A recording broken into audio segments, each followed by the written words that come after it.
کل ایک ISPR کی پریس کانفرنس ہوئی اور اس کے اندر انہوں نے ایک دو باتیں کہیں تو میں مجبور ہوں کہ میں آج اپنی قوم کے ساتھ بات کروں.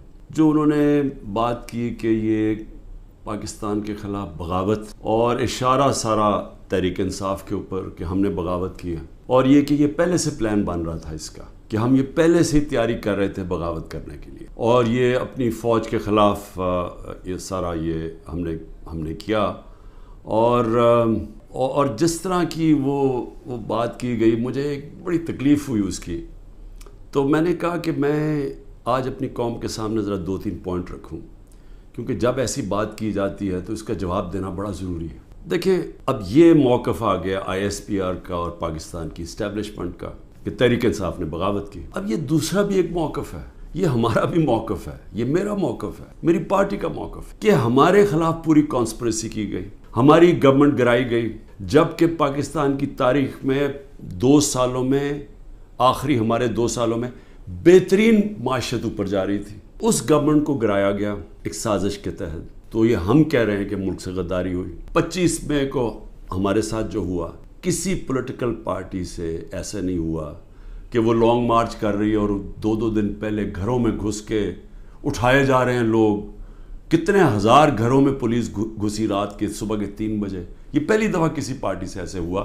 جب ہم 30 بائی الیکشنز جیت گئے 37 میں سے, باوجود اس کے کہ پوری اسٹیبلشمنٹ کی سپورٹ تھی یہ 12 جماعتوں کی, میرے اوپر قاتلانہ حملہ ہوا, مجھے قتل کرنے کی کوشش کی گئی, میں اپنی FIR نہیں کٹوا سکا. یہ بھی سازش تھی کیونکہ وہ طاقتور لوگ بیٹھے ہوئے تھے, میں کچھ نہیں کر سکا. پھر جو JIT بنی پنجاب کی ہماری گورنمنٹ تھی, اس نے جو چیزیں سامنے لے کے آئیں, جب وہ چیزیں سامنے آ رہی تھی کہ 3 شوٹر تھے ایک کی بجائے, وہ JIT کو سیبوٹاج کیا طاقتور لوگوں نے.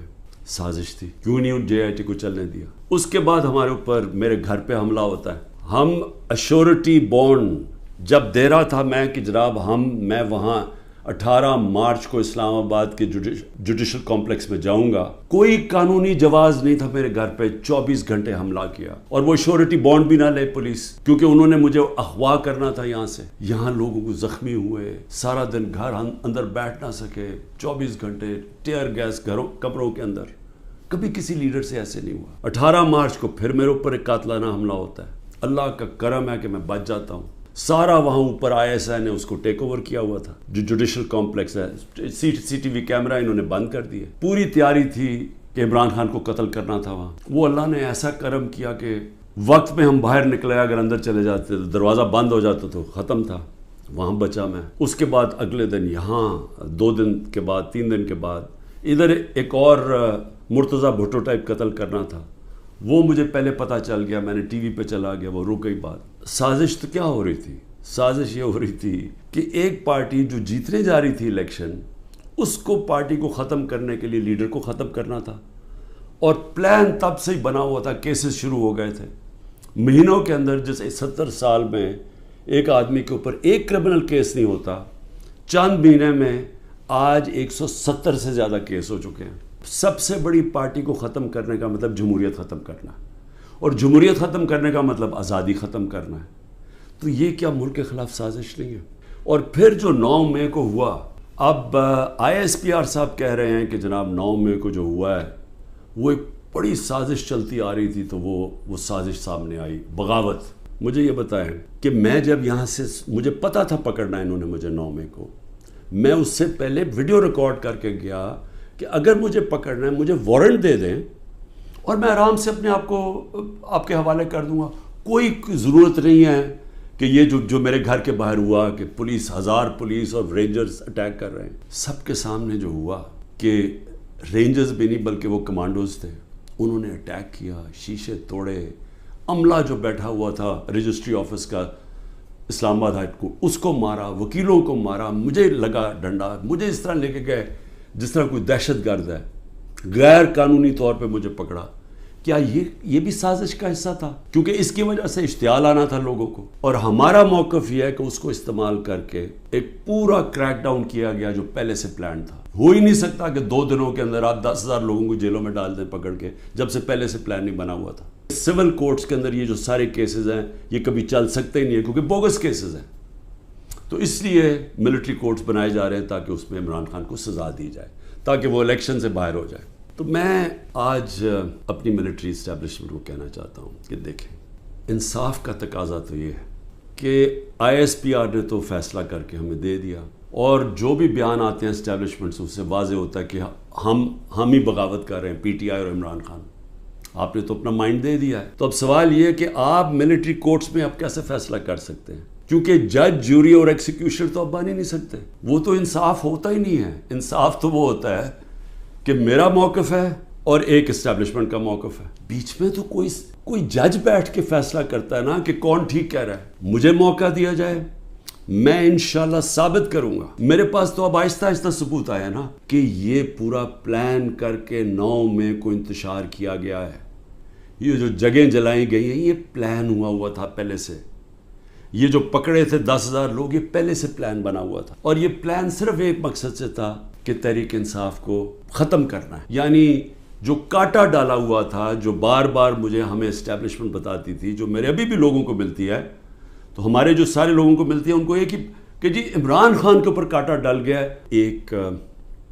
یہ عدالت میں کیس چلنا چاہیے اور اوپن ٹرائل ہونی چاہیے۔ میری ایک اور ریکویسٹ ہے، یہ ٹیلی وائز ہونی چاہیے ٹرائل، کیونکہ یہ ایک ملک کے خلاف اگر بغاوت ہے تو یہ کوئی چھوٹی چیز نہیں ہے، تو یہ چھپا کے نہیں ہونی چاہیے، پبلک میں ہونی چاہیے۔ سارے جو آپ کہتے ہیں کہ آپ کے پاس ثبوت ہیں، آپ لے کے آئیں۔ جو میرے پاس ثبوت ہے وہ ہم لے کے آتے ہیں، قوم کے سامنے رکھیں، کیونکہ اگر اپنی فوج کے خلاف کوئی بغاوت کرتا ہے اس کو سزا ملنی چاہیے۔ نواز شریف کہتا ہے کہ ہندوستان کو کہ جی یہ پاکستانی فوج دہشت گردی کر رہی ہے ڈان لیکس میں۔ دوسری طرف واضح زرداری جا کے کہتا ہے امریکنوں کو کہ جی ایڈمرل منل کو، وہ حسین حقانی اس کا ایمبیسڈر کہتا ہے کہ ہمیں بچا لو پاکستانی فوج سے، امریکنوں کو کہتا ہے۔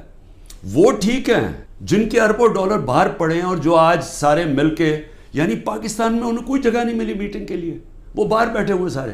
اور عمران خان جو سب کچھ اپنا چھوڑ کے بیچ کے آج پاکستان ہے، وہ غدار بن گئے۔ مجھے یہ بتائیں، میں پرائم منسٹر 3.5 سال تھا، مجھے ایک بتائیں میں نے نجی دورہ کیا ہو، پرائیویٹ وزٹ کی ہو۔ میرے بچے انگلینڈ میں تھے، 2 دفعہ مجھے برطانیہ کے پرائم منسٹر نے آفر کی کہ لنڈن آؤ، میں کیوں نہیں گیا؟ کیونکہ میں جب کوئی باہر کا دورہ کرتا تھا پہلے میں دیکھتا تھا میرے ملک کو اس کا کیا فائدہ ہے، کیونکہ جب ایک پرائم منسٹر باہر دورہ کرتا ہے پاکستان کے ڈالر خرچ ہوتے ہیں، ہمارا پیسہ خرچ ہوتا ہے، ہمارا مقروض ملک ہے۔ میں تو اپنے بچے تک نہیں گیا۔ نواز شریف 22 دفعہ نجی دورے کیے اس نے لنڈن کے جب وہ پرائم منسٹر تھا۔ آصف زرداری 50 دفعہ دبئی گیا جب وہ پریزیڈنٹ تھا، اور ملکوں کے علاوہ۔ تو آج مجھے تکلیف یہ ہے کہ یہ جو لوگ اوپر مسلط کیے ہیں، جو دبئی بیٹھ کے پاکستان کے فیصلے کر رہے ہیں، یہ محب وطن ہیں، اور میں اور میری جماعت ان کو غدار کہا جا رہا ہے۔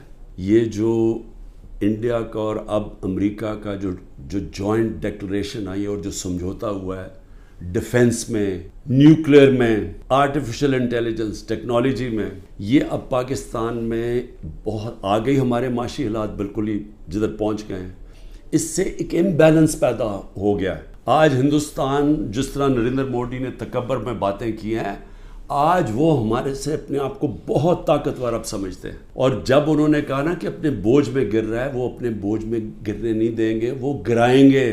ہمیشہ جنگیں تب لڑی جاتی ہیں جب ایک فریق سمجھتا ہے کہ وہ دوسرے سے بہت زیادہ طاقتور ہے۔ روس جب یوکرین میں گیا تو یوکرین کا نیوکلیئر پروگرام ختم ہو چکا تھا، اور روس سمجھتا تھا ان سے بہت بڑا طاقتور ہے۔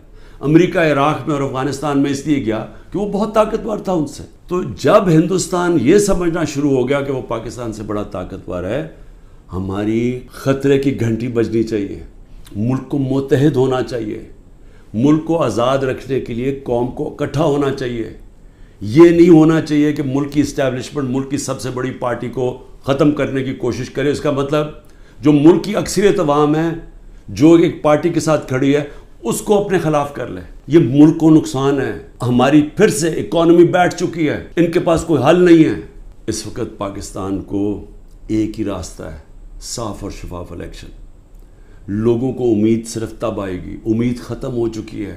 نوجوان جو چھوڑ کے ملک کو جا رہے ہیں، پروفیشنلز جو ملک کو چھوڑ کے جا رہے ہیں، جو غریب لوگ کشتیوں میں ڈوب رہے ہیں باہر ملک سے نکلنے کے لیے، ان کو امید چاہیے، اور کسی چیز سے امید نہیں آنے لگی سوائے ایک چیز سے، صاف اور شفاف الیکشن.